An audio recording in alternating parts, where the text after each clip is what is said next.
यहाँ पे आप लोग को पता है कि हम शुरू कर चुके हैं, चाहे आप यूपी से कर रहे हैं, बिहार से कर रहे हैं, झारखंड से कर रहे हैं, मध्य प्रदेश से कर रहे हैं, राजस्थान से कर रहे हैं, कहीं से भी आप जीएनएम कोर्स कर रहे हैं, सेकेंड ईयर में हैं, तो अगर देख रहे हैं तो कोई आपको इससे घाटा नहीं होने वाला है, क्योंकि सभी जगह सिलेबस इक्वल होता है। सभी जहाँ भी पढ़ाई जीएनएम का हो रहा है, चाहे साउथ इंडिया में हो, नॉर्थ इंडिया में हो, ईस्ट इंडिया में हो, वेस्ट इंडिया में हो, किसी भी इंडिया के किसी भी भाग में चले जाइए, जीएनएम का इक्वल सिलेबस देखने को आपको मिलेगा। तो आप पढ़ाई यहाँ से कर रहे हैं, किसी भी स्टेट के हैं, नो डाउट कोई दिक्कत नहीं होने वाला है। चीज़ों को अच्छे से समझिए, मैं कोशिश करता हूँ बेहतर से बेहतर समझाऊँ। मेरे वीडियो देखने का मकसद ही होता है समझना, वरना ऐसे तो लिखा लिखाया आपको मिल ही जाएगा, ठीक है, सभी जगह मिल जाएगा, कहीं भी सर्च करके आप ऐसे लिखे हुए चीज़ मिल जाएंगे। बट मेरी बातों को सुनकर समझकर आप चीज़ों को आसान भाषा में समझ सकते हैं। तो चलिए 23 से 24 के लिए शुरू कर चुके हैं। हमारा दूसरा पेपर होता है मेडिकल सर्जिकल नर्सिंग 2। पहला पेपर होता है, समझ लीजिए, MSN 1। दूसरा पेपर होता है MSN 2। तीसरा पेपर आपका होगा mental health and psychiatric nursing. तीसरा पेपर आपका होगा चौथा पेपर होगा चाइल्ड हेल्थ नर्सिंग। ठीक है, 4 पेपर होते हैं। MSN मेडिकल सर्जिकल नर्सिंग का 2 है पेपर, एक 1 है और एक 2 है। तो 1 भी करा दिए हैं आपको, इम्पोर्टेंट टर्म। आज हम लोग 2 देखेंगे, इम्पोर्टेंट टर्म का। ठीक है, चलिए देखिए, ये जो दूसरा है ना, दूसरा, इसमें आपको बेसिकली ओंकोलॉजी और ENT के बारे में पढ़ना है। ठीक है, ये दूसरा पार्ट इसीलिए है क्योंकि इसमें कैंसर के बारे में, ठीक है ना, और ENT के बारे में अच्छे से पढ़ना है। तो ये MSN 2 में। ओके, चलिए, कैंसर बहुत महत्वपूर्ण है, कैंसर के बारे में जानना। देखिए, अगर आप एक कैंसर के बारे में जान लेते हैं तो आप किसी भी पार्ट का, अगर आपसे कैंसर पूछा जाए, लंग्स कैंसर पूछा जाए, प्रोस्टेट कैंसर पूछा जाए, ब्रेस्ट कैंसर पूछा जाए, ठीक है ना, बहुत सारे आपको अनेकों कैंसर है। तो कैंसर के बारे में अगर आपसे पूछा जाएगा तो आप उसे आराम से दे दीजिएगा, सिर्फ कैंसर को समझ लेते हैं तो। देखिए, कैंसर बेसिकली एक कोशिका का ट्यूमर होता है। कैंसर क्या है? कैंसर एक कोशिका का ट्यूमर होता है। सेल जो हमारा बॉडी को बनाता है ना, स्ट्रक्चर देता है, वह सेल का अनियंत्रित वृद्धि होने से, फालतू का वृद्धि होने से, बेकार के वृद्धि होने से वह आपस में क्या करता है, एक ट्यूमर बना लेता है। अब जो चीज़ें फालतू हो, बेकार का हो, एक्स्ट्रा हो तो हानि देगा ही देगा। उसी प्रकार से जो हमारे शरीर को जो कोशिका जरूरी है, उससे ज़्यादा कोशिका का वृद्धि किसी भी अंग में हानिकारक है। ठीक है, तो आपके किसी भी ऑर्गेन में या किसी भी व्यक्ति के जो कैंसर से पीड़ित होता है, चाहे वो ब्रेन ट्यूमर हो या फिर लंग्स कैंसर हो, कोलोन कैंसर हो, प्रोस्टेट कैंसर हो, जिस भी भाग में कैंसर हो, उस भाग में होता यह है कि ये जो सेल होता है, ये जो कोशिका होता है, या फिर ऊतक कहिए उसको, कोशिका ही तो ऊतक बनाता है, वहाँ पे कोशिका का वृद्धि बहुत ज़्यादा हो जाता है, अनियंत्रित वृद्धि, और तेज़ी से वृद्धि होता है, विभाजन होता है, क्योंकि कोशिका का गुण है कि भाई वो विभाजन करते रहता है, विभाजन करके ही नए नए कोशिका का वृद्धि करता है। तो ये जो रोग होता है कैंसर, यह शरीर में कोशिकाओं में अत्यंत वृद्धि के कारण, अत्यंत तीव्र विभाजन के कारण नए नए कोशिका बनाता है। अब नए नए कोशिका बनाकर यह एक गुच्छा बना देता है, ट्यूमर बना देता है। ठीक है, और यह जो है एक कैंसर का रूप ले लेता है। ठीक है, चलिए, एज फॉर एग्जांपल, अगर आपसे ब्रेस्ट कैंसर, महिलाओं में ब्रेस्ट कैंसर, ठीक है, ब्रेस्ट कैंसर होता है, तो कहने का मतलब है ब्रेस्ट कैंसर जो होता है वह ब्रेस्ट में, स्तन में जो है कोशिका का अनियंत्रित वृद्धि हो जाता है। अब जब वो अनियंत्रित वृद्धि होता है, तीव्र गति से वृद्धि होता है, तो वह नए नए कोशिका मिलके एक गुच्छा टाइप से बना देता है। वहाँ पे वह गुच्छा एक ट्यूमर होता है। ठीक है, जो क्या करता है, एक कैंसर का रूप ले लेता है। समझ गए चीज़ों को, यही कैंसर होता है। ओके, चलिए, तो अगर ब्रेस्ट में हो गया वो चीज़ें तो ब्रेस्ट कैंसर कहते हैं, अगर वो चीज़ें लंग्स में हो गया तो लंग्स कैंसर, अगर किसी मेल में प्रोस्टेट में वो चीज़ें हो गया तो प्रोस्टेट कैंसर, यानी जहाँ भी वो चीज़ें का निर्माण हो गया उस नाम से उसको कैंसर कह दिया जाता है। ठीक है, अब एक कैंसर के लिए 2 तरह के आम उपचार है। आम उपचार में एक रेडिएशन थेरेपी होता है और एक कीमोथेरेपी होता है। थेरेपी के मतलब होता है उपचार, ठीक है, उपचार। रेडिएशन के मतलब होता है विकिरण, विकिरण, विकिरण उपचार, ठीक है। अब इसमें होता यह है कि रेडिएशन थेरेपी में जो देखिए, अब आप लोग पढ़िएगा ना, बेनाइन सेल और मेलिग्नेंट सेल, सेल दो प्रकार के होता है। एक होता है, जब आप कैंसर डिटेल से पढ़िएगा, मैं पढ़ाऊंगा तो पता चलेगा, दो तरह के सेल होता है। एक सेल ऐसा होता है कैंसर सेल, कैंसर की कोशिका जो धीरे धीरे विभाजन करता है, जो आराम आराम से जो है वह विभाजन करता है अतिरिक्त रूप से, और वह धीरे धीरे ट्यूमर बनाएगा, ठीक है। तो वो होता है बेनाइन ट्यूमर, यानी शुरुआती अवस्था का ट्यूमर होता है, वह कम गंभीर होता है, ठीक है। दूसरा कोशिका जो होता है वह मेलिग्नेंट सेल होता है, जो यहाँ पे दिया गया है, मेलिग्नेंट सेल। यह मेलिग्नेंट सेल काफ़ी खतरनाक होता है, ठीक है। यह तेज़ी के साथ जो है वृद्धि और विभाजन करेगा, और यह जल्दी जल्दी जो है आगे की तरफ स्टेज में बढ़ता है। तो यह मेलिग्नेंट सेल, ठीक है ना। तो रेडिएशन थेरेपी मेलिग्नेंट सेल या कैंसर के उपचार का एक विधि है, जिसमें अत्यधिक ऊर्जा मतलब हाई एनर्जी वाले विकिरण का कैंसर से ग्रस्त जो ऊतक है उस पर डालकर उन्हें नष्ट किया जाता है। ये जो रेडिएशन थेरेपी होता है, इसमें हाई एफिशिएंसी एनर्जी का जो रे होता है, जो रेडिएशन होता है, वह व्यक्ति के जिस पार्ट में कैंसर है उस पार्ट पर जो है विकिरण को डालकर उस कैंसर को नष्ट किया जाता है, उस कैंसर के सेल को, ट्यूमर को नष्ट किया जाता है। यही रेडिएशन थेरेपी होता है, ठीक है। चलिए, ये सब डिटेल में मैं पढ़ाऊंगा, टेंशन नहीं लीजिए। उसी प्रकार से एक अभी जानना है तो जान लीजिए। कीमोथेरेपी, अभी ये वीडियो मैं बता रहा हूँ काफ़ी महत्वपूर्ण है, काफ़ी जानकारी आपको हो जाएगा जब मैं शॉर्ट लॉन्ग क्वेश्चन शुरू करूँगा। तो कीमोथेरेपी कहने का मतलब होता है रसायन, कीमो मतलब कीमो, थेरेपी मतलब उपचार, कीमो मतलब रसायन, रासायनिक उपचार। अब देखिए, बेसिकली ये जो कीमोथेरेपी होता है, यह स्टार्टिंग टाइम में अगर किसी को दिया जाए तो काफ़ी ज़्यादा प्रभावी होता है, ठीक हो जाता है पेशेंट। बट यह काफ़ी ज़्यादा तीसरे चौथे चरण में यह कीमोथेरेपी काम ज़्यादा नहीं करता है। कीमोथेरेपी जो होता है यह एक दवाओं से उपचार करने वाला यह एक प्रक्रिया है। कीमोथेरेपी रसायन उपचार इसीलिए कहा जाता है क्योंकि इसमें बहुत सारे दवाइयों को तैयार करके मरीज को अंतःशिरीय मार्ग से मतलब आईवी के द्वारा व्यक्ति के, रोगी के अंदर दिया जाता है। अब इसमें बहुत सारे एंटी जो है आपके एल्कलाइल एजेंट होते हैं, ठीक है, एंटी ट्यूबरकल एजेंट होते हैं, बहुत सारे होते हैं जो कोशिकाओं के, जो कोशिका अत्यधिक वृद्धि कर रहा है ना, उस वृद्धि को, उसके विकास को रोकता है। जब वृद्धि विकास को उसके रोकेगा तो ऑटोमेटिक है ट्यूमर और आगे नहीं बढ़ेगा, ठीक है ना। तो कीमोथेरेपी का यही काम है, समझ गए। यह वृद्धि विकास को रोकता है, नष्ट करता है वैसे कोशिका को जो वृद्धि कर रहा है फालतू में, समझ गए। और कीमोथेरेपी का साइड इफ़ेक्ट ये होता है कि यह वैसे कैंसर कोशिकाओं को तो मारता ही है, वृद्धि को रोकता ही है, लेकिन यह साथ साथ में कुछ जो है अच्छे कोशिकाओं को भी नष्ट करता है। इसीलिए देखते होइएगा कि कीमोथेरेपी के बाद व्यक्ति के बाल झड़ने लगते हैं, व्यक्ति के अंदर बहुत सारे जो है चीज़ें जो है आपको देखने को परिवर्तन देखने को मिलते हैं। तो कहीं ना कहीं वो कुछ अन्य अच्छे कोशिकाओं को भी नष्ट करता है कीमोथेरेपी में, ठीक है ना, ध्यान रखिएगा। चौथा है ब्लड कैंसर। आमतौर पर ब्लड कैंसर रक्त कैंसर के नाम से जानते हैं, लेकिन इसे ल्यूकोमिया भी कहते हैं, ल्यूकोमिया, ठीक है, ल्यूकोमिया। अब ये जो रक्त कैंसर होता है आमतौर पर WBC यानी व्हाइट ब्लड सेल में, श्वेत रक्त कणिकाओं में होता है। अब वही चीज़ें हैं, श्वेत रक्त में जो श्वेत रक्त, अब रक्त में जो श्वेत रक्त है आपको पता है ब्लड के अलग अलग कंपोनेंट हैं, WBC, RBC, प्लेटलेट। तो उसमें जो WBC है श्वेत रक्त कणिका है, ठीक है ना, श्वेत रक्त कोशिका है। चूँकि कोशिका है, ठीक है, ब्लड भी एक प्रकार के कोशिका ही है, उस कोशिका में भी अनियंत्रित और तेज़ी से कोशिका विभाजन होने लगता है।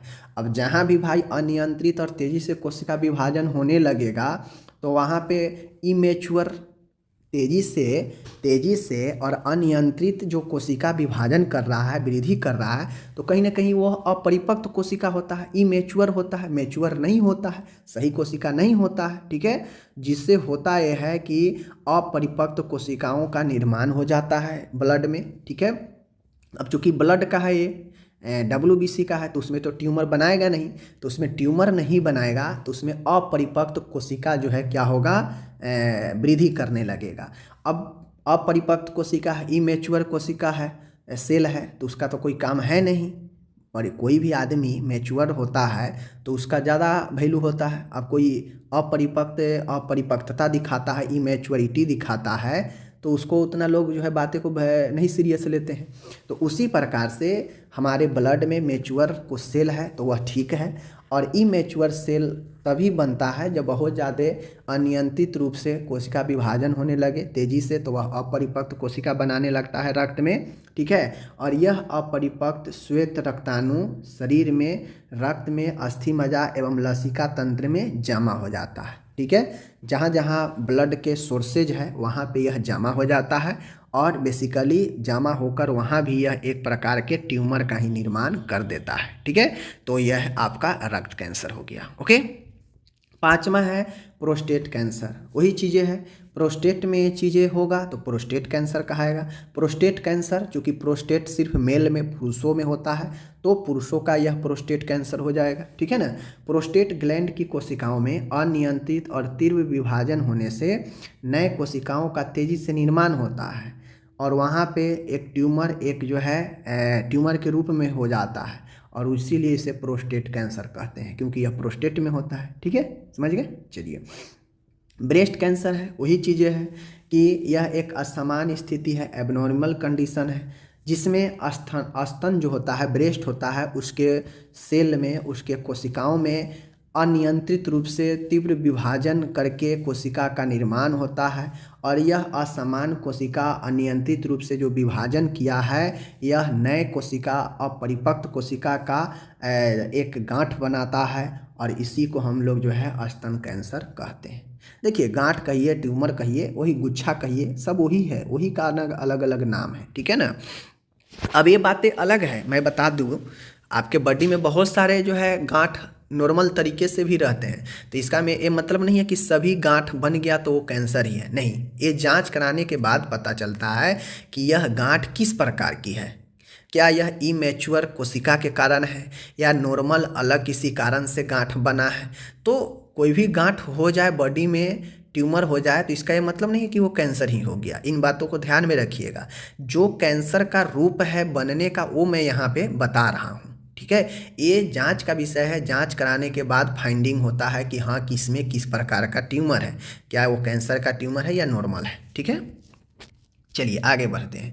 मास्टेक्टोमी। अब मान गए किसी को ब्रेस्ट कैंसर है, किसी महिला को, ठीक है, किसी महिला में ब्रेस्ट कैंसर हो गया, या ब्रेस्ट में किसी प्रकार के दिक्कत आ गया, ब्रेस्ट को सर्जरी करना हो, काट के हटाना हो, तो उससे हम लोग मास्टेक्टोमी कहते हैं। ठीक है, अब ये मास्टेक्टोमी आपके स्तन को, किसी महिला के स्तन में समस्या होने के बाद जो है, यह एक सर्जिकल प्रोसेस होता है, जिसमें आंशिक यानी पार्शियल रूप से या कंप्लीट रूप से जो है स्तन को हटा ही दिया जाता है, और इस प्रक्रिया को मास्टेक्टोमी कहा जाता है। समझ गए। चलिए, आठवां है कैटरेक्ट, मोतियाबिंद।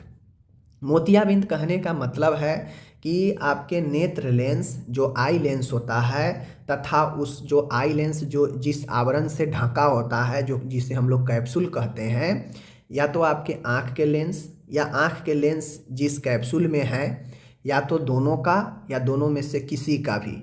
अगर लेंस भी धुंधला होने लगा तो भी प्रॉब्लम। अगर लेंस जिस डिब्बा में बंद है, जिसे हम लोग कैप्सूल कहते हैं, अगर कैप्सूल भी ऊपर से धुंधला होने लगा, अपारदर्शी होने लगा, तो वो उससे भी दिखाई कम देगा।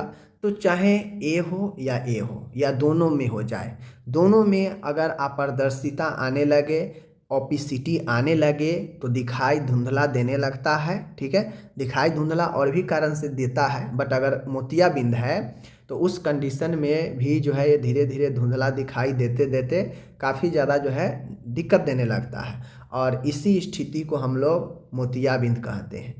नेत्र लेंस का या उसके कैप्सूल का, उसके आवरण का अपारदर्शी होना आंशिक या पूर्ण रूप से मोतियाबिंद कहलाता है। ठीक है, समझ गए। अब होता यह है कि जिसको भी कैटरेक्ट होता है दृष्टि बाधित हो जाती है। ठीक है, यह अंधापन का प्रमुख कारण है, समझ गए। इसीलिए देखते होइएगा कि डॉक्टर कैटरेक्ट के सर्जरी करते हैं तो उसमें दूसरा लेंस लगाते हैं, क्योंकि पहले वाला जो लेंस है वह खराब हो गया रहता है, वह अपारदर्शी हो गया रहता है, इसीलिए दूसरा लेंस शिफ्ट किया जाता है। ओके। 9वां है ग्लूकोमा। ग्लूकोमा भी एक आँख का ही बीमारी है। ठीक है, ग्लूकोमा भी जो है यह भी आँख का ही बीमारी है, लेकिन ध्यान दीजिएगा ग्लूकोमा जो होता है आँख में जो भरे हुए जो तरल होता है, हमारा आँख में अगर तरल नहीं होगा तो आँख आपका ड्राइनेस रहेगा। ठीक है, आँख में जो कचाप वगैरह निकलता है गंदगी, वो सब एक तरल का ही देन होता है। तो आँख में जो तरल भरल होता है उस तरल के कारण हमारे IOP level, intra ocular pressure सामान्य से इतना बढ़ जाता है कि ऑप्टिक लेवल जो है, ऑप्टिक नर्व जो है नष्ट हो जाता है। इससे अंधापन हो सकता है। अब होता यह है कि ग्लूकोमा में बेसिकली ऑप्टिक नर्व नष्ट हो जाता है। अब ये ऑप्टिक नर्व है क्या भाई? ये ऑप्टिक नर्व क्या है? तो आप लोग फर्स्ट ईयर एनाटोमी में पढ़े होइएगा, क्रेनियल नर्व अलग अलग तंत्रिक, अलग अलग नर्व का काम है कि आपके ब्रेन में संदेश पहुंचाता है, सिग्नल देता है। ठीक है, जैसे हम देखने का काम कर रहे हैं आँख से, तो आँख भी हमारा किसी न किसी नर्व से कनेक्ट है और वो नर्व ब्रेन में सिग्नल देता है कि हम फलाना चीज़ें देख रहे हैं। तब हमें जो है दिमाग में अनुभूति होता है कि अच्छा हम फलाना चीज़ देख रहे हैं, ज्ञान का अनुभूति कराता है। ठीक है, सिग्नल पहुँचाता है, तभी जो है हम किसी चीज़ को देख पाते हैं, समझ पाते हैं। तो ग्लूकोमा में होता यह है कि आँख में जो तरल होता है उसका सामान्य से ज़्यादा बढ़ जाने के कारण जो है क्या होता है, आईओपी लेवल, आँख के अंदर प्रेशर बढ़ जाता है, और यह प्रेशर इतना ज़्यादा सामान्य से ज़्यादा बढ़ जाता है कि यह ऑप्टिक नर्व पर जो है दबाव डालता है, क्योंकि आँख से सीधा जुड़ा हुआ ऑप्टिक नर्व रहता है, इस पर दबाव डालता है यह प्रेशर, और दबाव डालने से यह ऑप्टिक नर्व नष्ट हो जाता है, और जब नष्ट हो जाता है तो व्यक्ति को अंधापन हो जाता है। तो यह ग्लूकोमा हो गया। ओके। अब आता है ट्रेकोमा। ट्रेकोमा भी एक आँख का ही समस्या है। चूँकि ट्रेकोमा जो होता है यह एक प्रकार का इन्फेक्टेड है। ठीक है, यह क्लेमेडिया ट्रेकोमेटिस संक्रमण है। ट्रेकोमा क्या है? एक प्रकार के संक्रमण है जो क्लेमेडिया ट्रेकोमेटिस संक्रमण है, जिसमें आँख का कंजक्टिवा और कॉर्निया में अस्थायी क्षति हो सकती है। ठीक है, इससे पलकों के भीतरी सतह पर दाने निकल आते हैं। तो ट्रेकोमा एक प्रकार का संक्रमण है जो कंजक्टिवा और कॉर्निया दोनों को क्षति पहुंचाता है, और साथ में जो पलक होता है उसके भीतरी सतहों में दाने निकल आते हैं। तो ये ट्रेकोमा होता है। ठीक है, चलिए कंजक्टिवाइटिस। अब जहाँ भी आइटिस आ जाएगा समझ जाइएगा यह इन्फ्लामेशन को बता रहा है। तो यहाँ भी है आइटिस और इधर है कंजक्टी। ठीक है, कंजक्टिवा से कंजक्टिवाइटिस बना है। तो जो आँख का एस्क्लेरा है, जो आपका व्हाइट वाला परत है, आँख में जो व्हाइट वाला एरिया आपको दिखता है, एस्क्लेरा पर जो पाए जाने वाला परत है, उस परत कंजक्टिवा का संक्रमण होना ही कंजक्टिवाइटिस कहलाता है। आँख में जो कंजक्टिवा है उसके इन्फ्लामेशन, संक्रमण को ही हम लोग कंजक्टिवाइटिस कहते हैं। ओके, आगे बढ़ते हैं। आगे है 12 नंबर रेटिनल डिटैचमेंट। देखिए रेटिनल कहीं ना कहीं रेटिना से रिलेटेड है। थोड़ा मोड़ा अपना से भी दिमाग लगाइएगा ना तो चीज़ों को समझ सकते हैं। रेटिनल डिटैचमेंट यानी रेटिना से संबंधित। ठीक है, देखिए यह आँख का एक गंभीर विकार है जिसमें रेटिना का जो सेंसरी परत होता है, सेंसरी परत पिगमेंट एपिथेलियम से अलग हो जाती है। इसे ही रेटिना डिटैचमेंट कहते हैं। डिटैच हो जाना मतलब अलग हो जाना। ठीक है, तो रेटिना डिटैचमेंट यह आँख का एक गंभीर समस्या है जिसमें जो रेटिना होता है, रेटिना का जो सेंसरी परत है जहाँ से हमें अनुभूति होती है चीज़ों। सेंसरी मतलब क्या होता है? किसी चीज़ के बारे में सेंस, एक प्रकार का सेंस पहुंचाना, सेंसरी, ठीक है। तो रेटिना परत जो पिगमेंट एपिथेलियम से अलग हो जाती है, रेटिना की जो सेंसरी परत है वह पिगमेंट एपिथेलियम से अलग हो जाती है और इसी को रेटिना डिटैचमेंट कहते हैं। समझ गए? चलिए, 13 है कैलियोजन। कैलियोजन कहने का मतलब होता है कि आँखों की पलकों के किनारे के पास की सूजन आना, जो कि मेबोमियन ग्लैंड से निकलने वाले स्रावों को अवरोध होने से उत्पन्न होता है, कैलियोजन कहलाता है। इसे मेबियोन सिस्ट भी कहा जाता है। समझिएगा, अच्छा क्वेश्चन है। कैलियोजन जो होता है, आँख के पलक, दोनों पलक के किनारे के पास जो है सूजन आना, जो कि मेबोबियन ग्लैंड से निकलने वाला जो सिक्रेशन होता है इसके अवरोध से उत्पन्न होता है। ठीक है, जैसे आँख के जो पलक होता है उसके दोनों किनारे पर जो है, दोनों किनारे पर सूजन आ जाना। अब ये सूजन क्यों आता है? सूजन दोनों पलकों के किनारे पर इसीलिए आता है क्योंकि जो मेबोमियन जो ग्लैंड है उससे जो सिक्रेशन निकलता है, स्राव निकलता है, उस स्राव के अवरोध होने से यहाँ पे सूजन हो जाता है दोनों किनारे पर। ठीक है, यही कैलियोजन कहलाती है। इसे मेबोमियन सिस्ट भी कहते हैं। ठीक है, 14 देखिए, 14 है ओटाइटिस मीडिया। ओटाइटिस मीडिया कहने का मतलब है यहाँ पे मध्य कर्ण का संक्रमण एवं प्रदाह होना। ओटाइटिस मीडिया कहने का मतलब है कान के जो मध्यम लेयर है, मध्यम वाला भाग है, उसका इन्फेक्शन, उसका प्रदाह होना ओटाइटिस मीडिया कहलाता है। ठीक है, चलिए, 15 है और आज का आखिरी है मेनियर्स डिजीज। मेनियर्स डिजीज भी जो है यह भी कान का ही एक रोग है।